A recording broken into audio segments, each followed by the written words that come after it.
I love the new album, man. I got it. I caught it on Apple Music the other day, and I just kept going and going and going. Absolutely delightful. And I've had you on the show before, so it's good to meet. It's good to talk. So thank you for taking a minute out. Totally my pleasure. Yeah, thank you for checking out the music and for having me. Yeah, you bet. So let's get into, before actually we get into the new album, Peddling Falsehoods, I want to begin with, 5 years ago, this pandemic, and I know everybody now on the last day of 2025, there's a level of nostalgia in the air.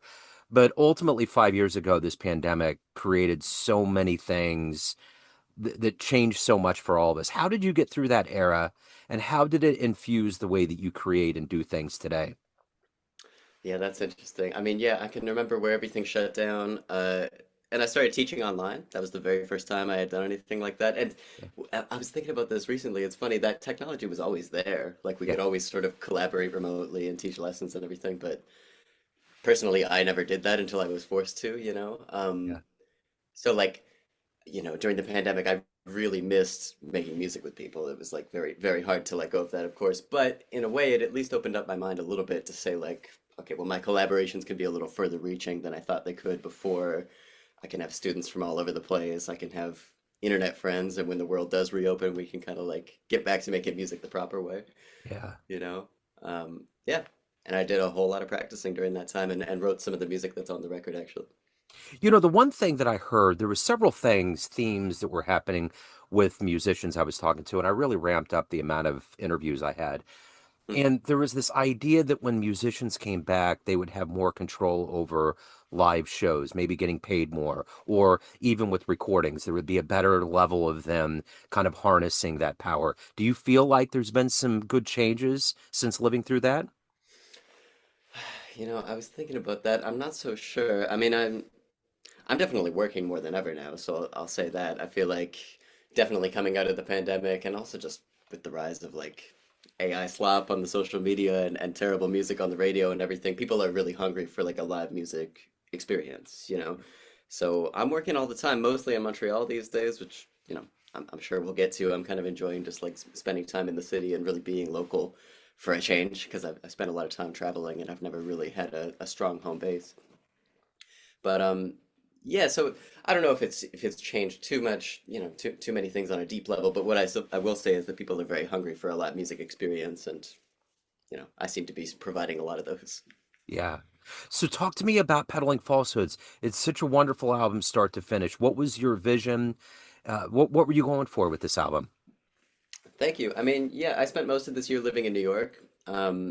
Just, it's something I always wanted to try, so I went ahead and I got my work permit and I went down for about 7 months, and I was just trying to play as much as I could, and by the end I was working a lot, 4 or 5 gigs a week, so that was a great experience, and now I'm back. Um, Yeah, and I knew that I had been writing some music at that time, and I knew that I wanted to document that just particular, set of inspiration in my life. I was very inspired, you know. I got to play with a lot of great musicians, and so when I made the record, I just wanted it to be all original. But somehow it just felt right to do it with my Montreal band. I always just felt a little more comfortable coming back to that quartet in particular and just making music. So yeah, it's all original. The title, it's an interest. I like talking about the title, but it's not a short answer. But basically, peddling falsehoods is something that I just started saying around the house. I feel like it's a funny way to say that somebody's lying, instead of just saying, "Hey, man, you're lying again." You can say, "Oh, peddling falsehoods again," and it's a nice way to just sort of like make light of what can otherwise be kind of a heavy situation. Yeah. Like we are in this weird era where people are lying in very public places and they seem to get away with it a lot of the time. A lot of what we see on social media is fake and there's nothing that we can really do about that. So I think rather than letting that bog you down, just having a phrase like peddling falsehoods is kind of just like a way to make light of it, just move forward with what you know is true and just kind of continue with life that way. It's interesting you bring that up because I'll go ahead and pull that elephant out of the bag, being here in America. Trump has done a magnanimous job of doing that all the time, and it's hurt Canada, it's hurt the world. And I think about the what music does to all of us and how it takes us away from a lot of things in this world right now that are uncertain and strange. Are you Mm. thinking about that more when you make music and get on stage and go into the studio? Is that something that's a little bit more in your brain now? Yeah, definitely a little more than it used to be. Yeah, it's funny, right? I feel like musicians are in this position where you could make your music political, like you could, you know, I mean, there's only so much you can do with instrumental jazz, but you can title your compositions a certain way and express your views on stage and things like that. Or you can kind of go the other way and just try to be a release because, like at the end of the day, music is like a great equalizer. We can kind of all enjoy this. There's no real way to fake it either. Like, I play exactly the way I am. I play as well as I do because I've spent a lot of time here in the practice room. There's no way you can really fake that or shortcut that. Um, so I tend to go on a little more on that side of things. I'm giving people a way to get out of, a way to bring people together and a way to get out of just like all this tension that we're kind of living through. I'm just in that camp. I think music should uplift, and if I can Yeah. be a part of that, then that's great. So this is you've had four albums as a leader. How do you view that cross section of your life of putting recordings out? Is it an evolution? Is it a snapshot in time? What are you successfully trying to do, or is it just you're in that moment right now? Is there a long plan? You know, I just tend to make records as I have music ready to go. I mean, yeah, I've never been somebody who was afraid of putting things out into the world, like even before I got into jazz and I was putting things out under my own name. Like I grew up playing in rock bands and we would put out records. Like there's recordings of me out when I'm 13 years old. So like I very much believe just kind of like yeah, presenting a snapshot of where I'm at and I'm proud of it at every point and I hope that it's just getting better and better as it goes along. Yeah. Um, but yeah, I don't really believe in sitting on it or waiting for my magnum opus or anything. I just think just take what you have going on right now, turn it into something, and put it out for people to enjoy. So one of your albums, your recent albums, was on Cellar Live, correct? Hmm. What was it like to work with Corey Weeds? He's just every time Cellar Live comes through the mailbox, it's guaranteed it's going to be stellar. Yeah, yeah, yeah. They have a great catalog. Yeah, it's amazing. Corey is kind of an old friend. I've never lived in Vancouver where he lives, but I go there pretty often. I was just there a couple weeks ago and we had breakfast together actually. Um, Yeah, and he's basically just kind enough to take the project under his wings. So like I recorded it on my own in Montreal with my band, and then I came to him and I say, hey, I think that this is a very special project. I think you'd love to have it out on the label, and he just kind of took it under his wing, you know, um, worked with the graphic designer who actually ended up being my girlfriend. So it's kind of a funny Nice. little thing. Yeah, but yeah, it's a special catalog of music, and it's just an honor to be included under that for sure. Yeah, he came through Kansas City and played with our Hammond B3 Mm, musician, Chris Hazelton. And I guess they went on tour years ago and they were in a van, and Huey Lewis's album Sports was stuck in the tape deck. And it okay. just kept going on loop. So they decided they were talking, what if we did a jazz rendition of this album?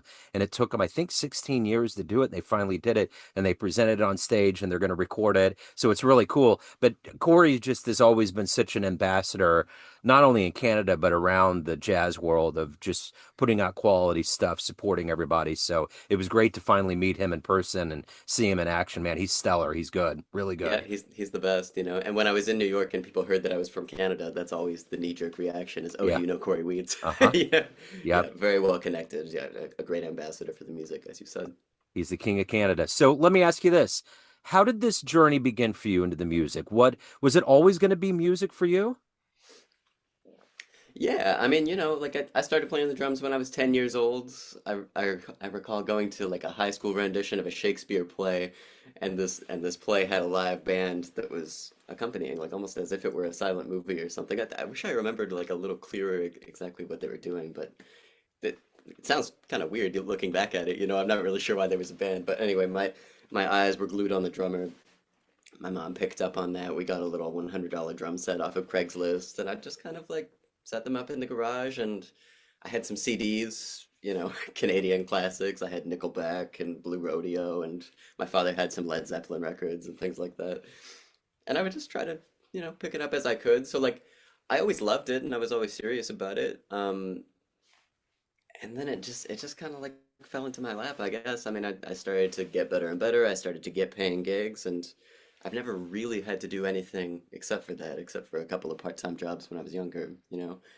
Um, and it's important to me. It's important to me that I make my living just with the drums. I love teaching. I love playing the drums, playing my music, playing with other people.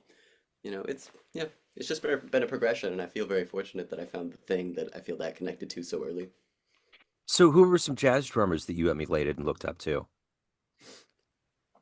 I mean, everybody at one point or another. I remember I started playing in a jazz band in school in the seventh grade, and so we were playing very basic stuff. But I remember trying to play "Green Onions" by Booker T and the MGs, and that was kind of the first time I heard that shuffle swing rhythm, and I was like, oh, this is different, and then it's hard to execute.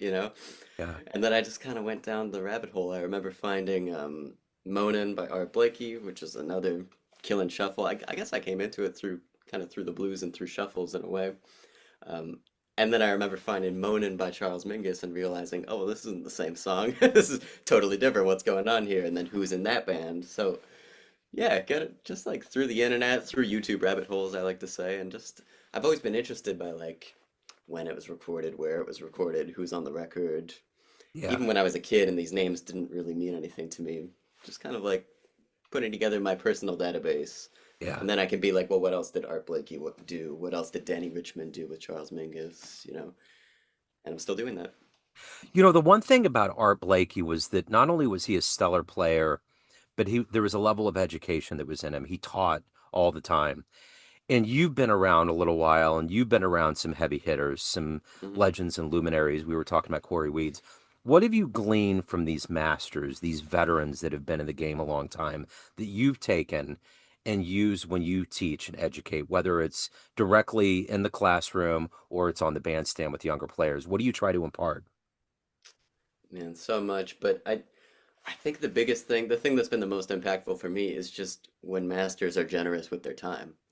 It's when you can wave them down after they've played their set and they're happy to talk to you for an hour and a half, just buy them a drink if it comes to that. But in my experience, like most people are generous with that sort of thing. And so I try to be too. I was just playing a gig last night and a young drummer came through. I let him play a couple of songs and we talked for a little bit after the show. You know, I I just think that's important because like ultimately everybody comes at music and at jazz from a slightly different angle. We all have different records and different influences. And that's a beautiful thing about the music too, is we get together on the bandstand and we sort of have to be democratic about it and just figure out where we're all coming from and meet somewhere in the middle. Um, so that is to say everybody needs different things, but I think what it comes down to is if I know something and if I can be generous with my time and share that with other people, I'm definitely going to do that. Yeah. Like I'm out hanging out on the town pretty much every night, whether I'm being paid to be there or not. I mean, I just like to do it, and I like to share what I know, and just sharing the music. Yeah. Yeah, Well, I think that's the cornerstone of the jazz community is that the elders especially are always so willing to teach the youngers. And I hear that on the bandstand all the time. I remember for some reason when you were talking about that, I was thinking about Eric Marienthal came to town a few years ago, and there was a baritone here in town named Brett Jackson. And he was up there and he talked about how he listened to his album until it actually fell apart in his CD chamber. And he's yeah, up there on the stage playing with them. And I hear that all the time. And it's like it's that one little moment. And I hear that from so many. It's like there's just they go up to legends and they think they're going to say hi for a minute, and it ends up being kind of a moment of reflection or tips are dispersed. But I think that just keeps this art form going. And I think the masters have that wisdom of knowing that this isn't an art form people get into because you get paid a lot. It's an art form you do because you love, and you got to imbue and pass that on. yeah, yeah, 100%. Yeah, like I, I just love the music. I love listening to it. I love playing all flavors of it. Just the other day, we did sort of like a Middle Eastern jazz tribute, playing some really old like Middle Eastern folk songs. It was beautiful. Yeah, and it always just comes back to that. Like it's community music, it's for everybody. And the goal is not for the next drummer to play anything like me, but if I can help them just to elevate their own level, I'm happy to do that. It's community music, it's a deep expression. I often say that it's pretty much my only form of spirituality too. When I get on the bandstand, if I feel very comfortable with the people I'm up there with, and I feel very comfortable with the music I'm playing, I can pretty much shut off my brain and just arrive 90 minutes later at the end of the night. That's an amazing thing. Yeah, for sure. So why do you love this art form we call jazz? At its root, what is it that you love the best about this? For me, I guess it's the feeling of communication. It's the fact that we're all coming from a different place. We all have different records that we love. And then we get up there and we just kind of like hash out our differences, if you will. Like, sometimes there's like a very easy, very natural connection, but sometimes there's not, and we're coming from different places, but we still have to make great music together in that moment.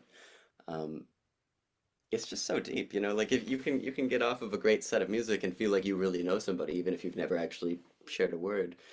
And then after the set, you go to talk to them, and you actually are connected. Like you can kind of get right into the meat of the conversation. So for me, yeah, it's all about the connection. It's about bringing people together, and then thinking about the audience too. It's about giving them something to look forward to. I mean, I know people's lives are hard, things are getting expensive, they have to work maybe two jobs to make it work. Like I just want them to experience something that's nice, and they should see when they're looking up on the bandstand that the musicians are having a good time doing this too, you know? Yeah. You know, you would mention getting that $100 drum kit when you were a kid. Hmm. Probably from that point on, there was a level of you that was thinking about what it was going to be like to be a musician, to dedicate your life, to make that your daily diet.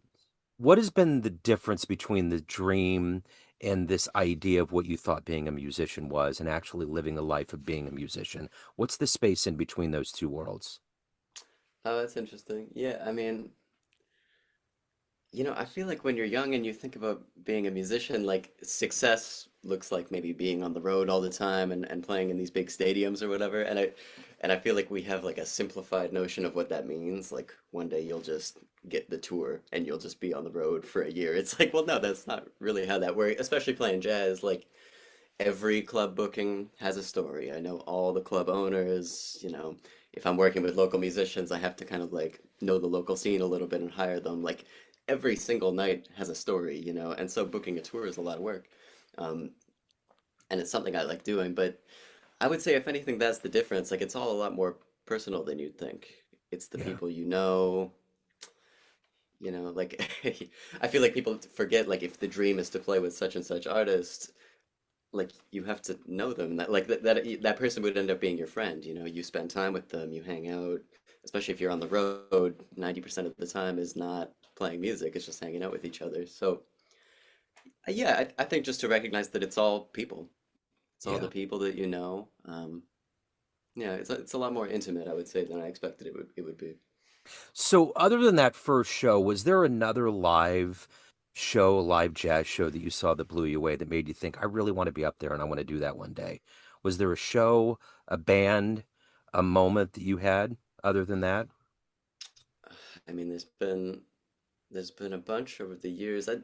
One that's coming to my mind right now. I mean, I was already kind of playing professionally by this time, but I saw um, I went to Mesro in New York City and I saw Kenny Washington play. And back in the day, they've spaced out the tables a little more, but they used to have a chair that was like in the hi-hat, so you could, I was here. Kenny Washington was 8 inches to my right, like I could read his sheet music as he was going through it. That was just so informative to me.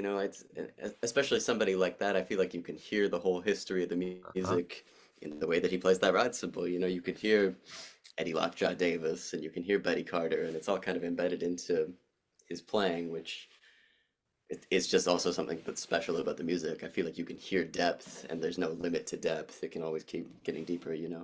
Um, yeah, so that one comes to mind. And then speaking of being generous with your time, I mean, Kenny famously, if you get him going, he'll talk to you longer than you could have possibly fathomed. So like, I think after the set, we talked for the entire break until he had to go Wow. on again, just talking about his favorite drummers. Yeah, Yeah, yeah, that's cool. inspiring. So let me ask you this. If you could get into a time machine and go back in time and see one jazz show, any jazz show ever, where are you going? Oh man, I mean, I think I'd like to see the John Coltrane Quartet. If Uh-huh. if I could if I could go see John Coltrane with Elvin Jones, and if I could see them at the Village Vanguard during one of those week-long residencies, you know, because there's so much information in the records. I love listening to records, I really do, but Yeah. they have their limitations. I mean, you can't see them, you can't feel the room vibrating around you, and the music is like slightly compressed too. Yeah. So like John Coltrane's band is one that I feel like I can't quite understand just by the recordings. So it would be special to be there in Yeah, that Mesro seat in Melvin's hi-hat. That would be uh-huh. amazing. Yeah, for sure. So everyone has a perception of you, family, friends, fans, everyone that you play with on the bandstand, students, but you run the show. What's your perception of you? Who do you think you are? Oh, that's interesting. Um, it's a big question. I mean, I'm somebody who I just value joy and making people feel good and kind of bringing the best out of people. I think I think when I really distill it, like that's kind of what I'm trying to do. If I'm being hired as a sideman, I'm trying to make the band leader just have the best gig that he's ever had before and just feel totally comfortable on his horn.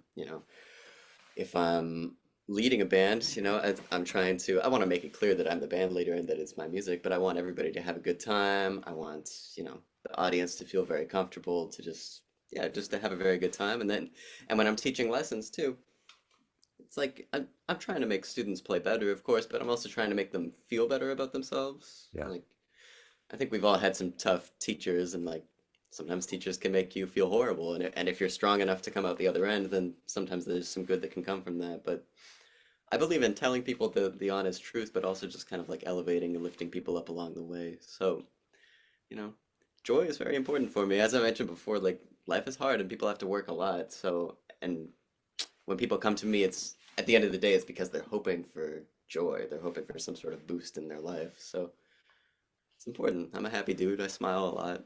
You know. Yeah. So speaking of that happiness and that live element, how can people catch you live? We're closing out. We're on the final day of 25, going into 26. What's going on with the itinerary? Yeah, I mean, as I mentioned, I've been on the road a lot. I just finished a tour for this record where I was on the West Coast. Yeah, mostly in Canada, but some dates in Alberta, BC, and Portland, Oregon. Um, and now I'm kind of just I want to not relax, but I just want to stay at home. I'm here in this beautiful new apartment of mine. I just moved back from New York. Finally, I can like play the drums at home. I've been inviting people in. So mostly I'm going to be playing in Montreal. All the dates are going to be on my website, jacobwutzke.com. But I'm gonna be around, and for people who aren't around Montreal, I invite you to check out the YouTube series. When I invite people in, I call it Wutzke's Wind Up, and Nice. the whole concept is that we're just playing songs, no rehearsal, one take, no editing, just Yeah. real human thing. Yeah. So yeah, so I'm gonna be mostly around town and just Okay. really really engaging with my people. Cool. Well, I will direct all of that in the show notes to your website. Jacob, this has been an absolute honor and a thrill. Thank you so much. Thank you for your time. Best of luck. Have a great 2026. Okay, yeah, thanks. Neon Jazz.